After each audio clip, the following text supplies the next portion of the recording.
देखिए क्वेश्चन है find equation of an ellipse whose foci are 1, 2 and 1, 4 and length of minor axis is 2.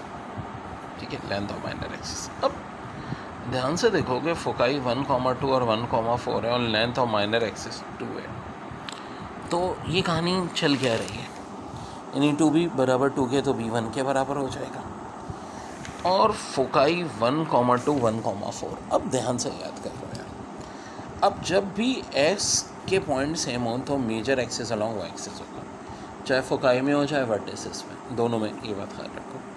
तो एक situation हो जाएगी ये h comma plus minus C plus K, तो h तो 1 है, c प्लस के 4 और माइनस सी प्लस के 2 ले लेंगे हम, तो ये कट जाएगा। 2k की वैल्यू 6, k की वैल्यू 3, इनमें से कहीं भी पुट कर दो तो c की वैल्यू आ जाएगी जो कि 1 आ जाएगी। अब C square equal to A square minus B square से हमें ए स्क्वायर 2 आ जाएगा।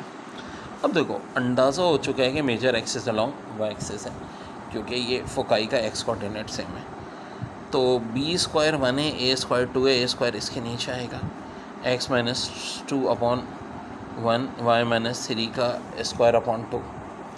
एंड ऑफ कोर्स इस हिसाब से हम जब एलसीएम लेंगे इसका तो यहाँ 2 मल्टीप्लाई होगा, यहाँ नहीं, और यहाँ राइट पे 2 आएगा, यानी कि करेक्ट आंसर हो जाएगा ऑप्शन ए, 2x माइनस 1 का स्क्वायर प्लस वाई माइनस 3 का square equal. Find the equation of an ellipse end points of whose major axis are 2, 7, 2, -1 and length of whose minor axis is 6। 2b अगर 6 के बराबर है तो b 3 के बराबर हो जाएगा। वेल देखो अब फिर वही x सेम है, कब देखते हैं जब मेजर एक्सिस और फोकाई का सेम हो, तो मेजर एक्सिस यानी है तो हम कहेंगे मेजर एक्सिस जो होगा वो वाई एक्सिस होगा।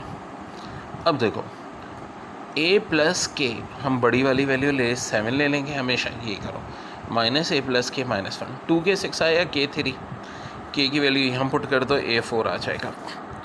तो अब क्या होता है जी, x माइनस एच का स्क्वायर अपॉन ए स्क्वायर नहीं बल्कि बी स्क्वायर, क्योंकि major axis along Y axis है, प्लस वाई माइनस के का स्क्वायर इक्वल 16 इक्वल टू 1। अब देखो एलसीएम तो साफ दिख रहा है, 144 और 16 यहाँ आएगा, 9 यहाँ आएगा।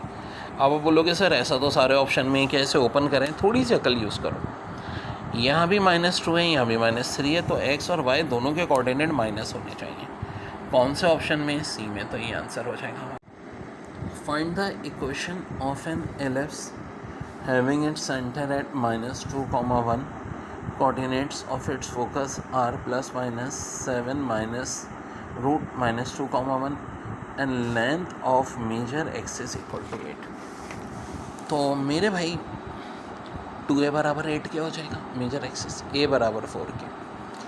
अब ज़ाहिर सेंटर -2 और 1 दिया है तो h -2 k 1। अब and points of latus rectum जो दिए थे ये बड़ी दिलचस्प बात थी कि ये दिए थे +-√7 -2 1। जब y कोऑर्डिनेट सेम चल रहा है पॉइंट फोकाई का तो major axis along x axis होगा।